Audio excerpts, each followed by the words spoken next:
Hello दोस्तों, स्वागत है आप सबका हमारे यूट्यूब चैनल स्कूल ऑफ परीक्षा में।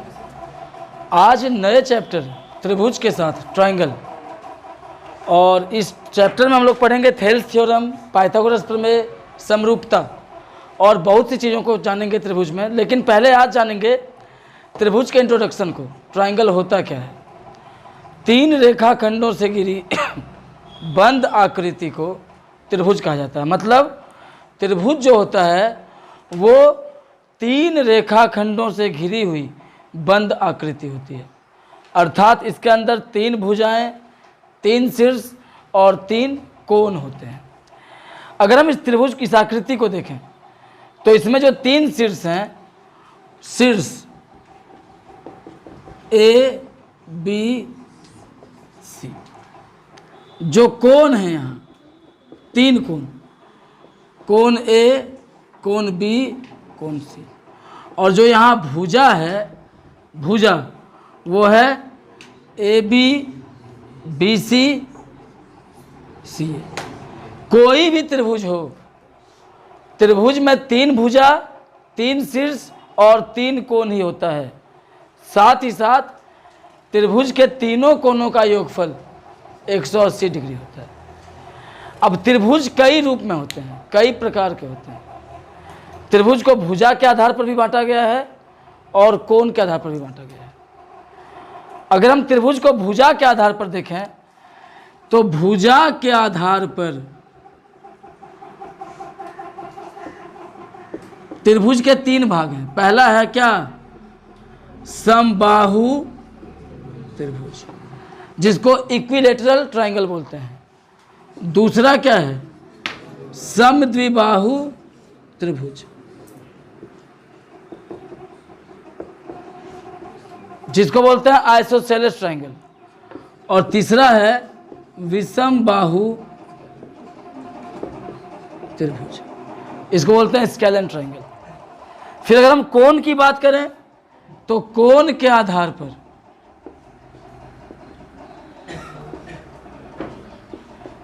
त्रिभुज को बांटा गया है तीन भागों में। पहला है न्यून कोण त्रिभुज, एक्यूट एंगल्ड ट्रायंगल। दूसरा है समकोण त्रिभुज, राइट एंगल ट्रायंगल। और तीसरा है अधिक कोण त्रिभुज, ऑब्ट्यूज एंगल ट्रायंगल। इन सब के बारे में आज जानेंगे। साथ ही शीर्ष लंब, माध्यिका और त्रिभुज की विशेषताओं को भी जानेंगे। इसको नोट कर लीजिए।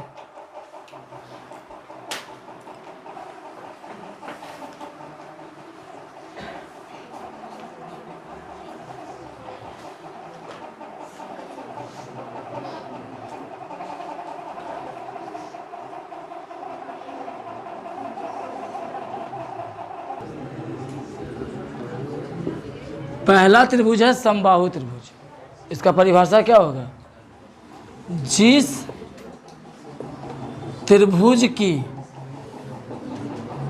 तीनों भुजाएं समान हो उसे क्या कहा जाता है? उसे समबाहु त्रिभुज कहते हैं। बाहु का मतलब क्या होता है? भुजा। सम का मतलब समान, समान भुजा। जिसका तीनों भुजा बराबर हो जाए वो क्या हो जाएगा? समबाहु त्रिभुज। ये तीनों भुजा क्या है इसका? बराबर। इस त्रिभुज एबीसी का तीनों भुजा क्या है? AB के बराबर BC और BC के बराबर क्या? तो ये क्या हो गया? समबाहु त्रिभुज। इसका अगला क्या है? समद्विबाहु। समद्विबाहु त्रिभुज, समद्विबाहु। द्वि मतलब दो, बाहु मतलब भुजा, तो सम मतलब बराबर। जिस त्रिभुज का दो भुजा बराबर हो, परिभाषा यहाँ पे इसी शब्द में परिभाषा है। द्वि मतलब दो, बाहु मतलब भुजा। दो भुजा, सम मतलब बराबर। जिसका दो भुजा बराबर हो वो क्या हो जाएगा? जिस त्रिभुज की दो भुजाएं समान हो उसे क्या कहा जाता है? समद्विबाहु त्रिभुज कहते हैं। जब इसका फिगर बनाएंगे तो दो भुजा क्या होगा इसका? बराबर। A B C, A B के बराबर क्या? ए सी। ए बी जितना उतना ही कौन? दो भुजा बराबर हुआ। ये कैसा त्रिभुज हो गया?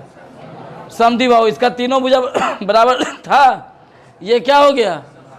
और तीसरा है क्या? विषम बाहु। विषम मतलब असमान, तीनों में से जो किसी में मैच नहीं करे। बाहु मतलब भुजा, मतलब जिस त्रिभुज की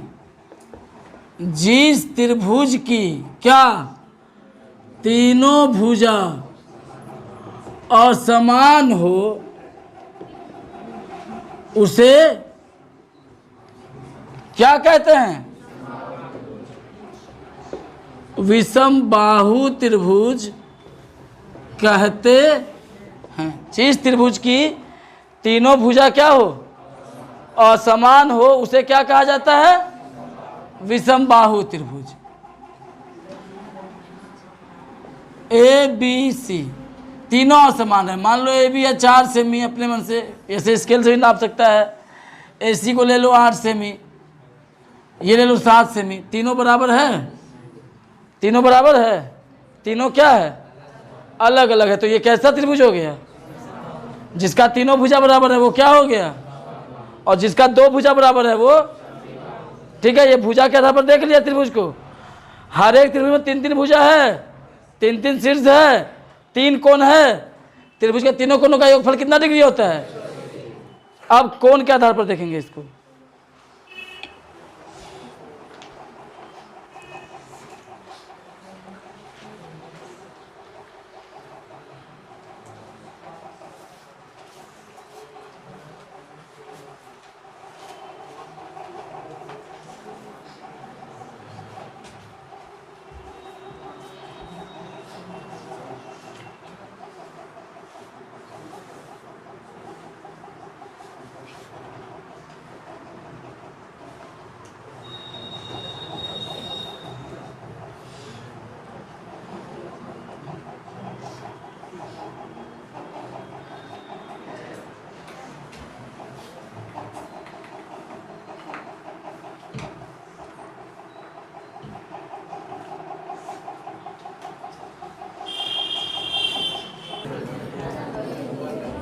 अब देखो, कोण के आधार पर पहला त्रिभुज क्या होता है? न्यून कोण त्रिभुज, यही ना? न्यून कोण त्रिभुज। जिस त्रिभुज का तीनों कोण क्या हो? जिस त्रिभुज का तीनों कोण न्यून कोण हो। न्यून कोण किसको बोलते हैं? 90 डिग्री से कम के कोण को बोला जाता है न्यून कोण, ठीक है। तो जिस त्रिभुज का तीनों कोण न्यून कोण हो उसे क्या कहा जाता है? न्यून कोण त्रिभुज कहते हैं। जिस त्रिभुज का तीनों कोण न्यून कोण हो उसे कहा जाता है क्या? न्यून कोण त्रिभुज। जैसे मान लो ये एक त्रिभुज है,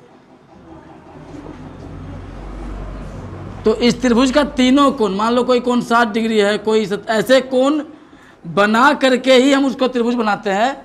लेकिन एक ऐसे ही एग्जाम्पल के तौर पर ये त्रिभुज है, अगर इसका एक कोण 60 डिग्री है, दूसरा 70 डिग्री है, तीसरा 50 डिग्री है, तो तीनों कोण इसका 90 डिग्री से कम है कि नहीं है? और जिस त्रिभुज का तीनों कोण 90 डिग्री से कम रहेगा वो कौन सा त्रिभुज होगा? यानी ये कैसा त्रिभुज है? इसका अगला है समकोण त्रिभुज। समकोण त्रिभुज, जिस त्रिभुज का तीनों कोण समकोण हो। जिस त्रिभुज का तीनों कोण क्या हो? समकोण हो, उसे क्या कहा जाता है? उसे समकोण त्रिभुज। सॉरी, जिस त्रिभुज का एक कोण, जिस त्रिभुज का एक कोण, तीनों कोण अगर समकोण होता तो 180 के पार कर जाएगा। थोड़ा माइंड डाइवर्ट हो गया था मेरा। जिस त्रिभुज का एक कोण क्या हो, समकोण हो, उसे क्या कहा जाता है, समकोण त्रिभुज कहा जाता है। और याद रखना, एक त्रिभुज में अधिकतम एक ही कोण समकोण होता है, एक ही कोण समकोण। क्योंकि अगर दो कोण भी समकोण होगा तो त्रिभुज बनाना मुश्किल है, नहीं हो जाएगा। दो कोण हो जाएगा 180 डिग्री का, तो तीसरा कोण कितना डिग्री का हो जाएगा, 0 डिग्री का। और 0 डिग्री का कोई भी आकृति बनेगा क्या? इसलिए किसी भी त्रिभुज के अंदर अधिकतम कितना समकोण होता है, एक समकोण होता है। और इसका समकोण चूंकि एकदम स्ट्रेट बनता है, स्ट्रेट, ये हो जाएगा हमारा समकोण, जिसका एक कोण कितना डिग्री का है, शेष दो कोण होता है न्यून कोण, चाहे वो कितना भी डिग्री का हो। समझ रहा है? और किसी भी त्रिभुज के अंदर अधिकतम जो समकोण होते हैं वो एक ही होते हैं। अगर दो समकोण होंगे तो दो कोण ही 180 डिग्री का हो जाएगा, तो तीसरा कोण के लिए कोई जगह बचेगा। इसलिए समकोण त्रिभुज में एक कोण कितना डिग्री का होता है, 90 डिग्री का, अन्य दो कोण होता है न्यून कोण। और तीसरा है क्या, अधिक कोण त्रिभुज। तीसरा क्या है, अधिक कोण त्रिभुज। इसका हो जाएगा जिस त्रिभुज का एक कोण अधिक कोण हो। अधिक कोण कितना डिग्री का होता है, 90 डिग्री से ज़्यादा, 180 डिग्री से कम, ठीक है। जिस त्रिभुज का एक कोण क्या हो, अधिक कोण हो, उससे क्या कहा जाता है, अधिक कोण त्रिभुज कहते हैं। इसका फिगर 90 के पार करना है। ये जो कोण है ये 90 डिग्री के पार है, चाहे ये 110 डिग्री का हो, 120 डिग्री का हो। ऐसे मान लेते हैं नॉर्मली कि ये कोण कितना डिग्री का है, शेष दो कोण इसका न्यून कोण है, ठीक है। वो चाहे जितना भी डिग्री का हो, लेकिन त्रिभुज के तीनों कोणों का योगफल कितना डिग्री होता है, 180। तो पहला कोण क्या था, पहला त्रिभुज क्या था, जिस त्रिभुज का तीनों कोण क्या हो, न्यून कोण, यानी 90 डिग्री से कम हो, उसको क्या कहा जाता है। जिस त्रिभुज का एक कोण हो समकोण, यानी 90 डिग्री का, उसको क्या कहा जाता है। और जिस त्रिभुज का एक कोण अधिक कोण हो, यानी 90 डिग्री से पार हो, उसको क्या कहा जाता है, अधिक कोण त्रिभुज। करो इसको।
समांतर रेखाएं वैसी रेखाएं जिनके बीच समान दूरी बनी रहे तथा जो एक दूसरे को किसी भी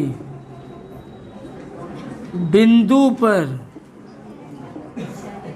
प्रतिच्छेद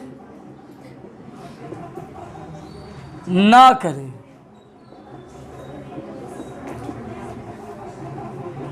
उसे क्या कहा जाता है, समांतर रेखा कहते हैं। अच्छा, ये दोनों समांतर रेखा है कि नहीं, इसका कोई नाम देते हैं, ABCD। ये समांतर रेखा क्यों है, क्योंकि इनके बीच की दूरी क्या है, और क्या ये एक दूसरे को काट रही है। तो जिन भी रेखाओं के बीच समान दूरी बनी रहे तथा जो एक दूसरे को प्रतिच्छेद ना करे उसको हम क्या बोलते हैं, समांतर रेखा। ठीक है, इसी में आएगा अब क्या, तिर्यक रेखा। तिर्यक रेखा का हम क्या होता है, तिर्यक रेखा का, तिर्यक रेखा दो या दो से अधिक समांतर रेखाओं को अन्य अन्य बिंदुओं पे क्या करती हैं, काटती हैं या प्रतिच्छेद करती हैं। अब इसमें फिर आएगा एकांतर कोण, संगत कोण। और ये जानना इसलिए आवश्यक है क्योंकि त्रिभुज में जब हम लोग थेल्स थ्योरम को पढ़ेंगे तो उसमें भी समांतर रेखा का शर्त क्या है कि अगर दो समांतर रेखाओं के बीच दो त्रिभुज हो, अगर दो समांतर रेखाओं के बीच दो त्रिभुज हो और उनका आधार एक ही हो तो दोनों त्रिभुज का क्षेत्रफल क्या होता है, समान होता है।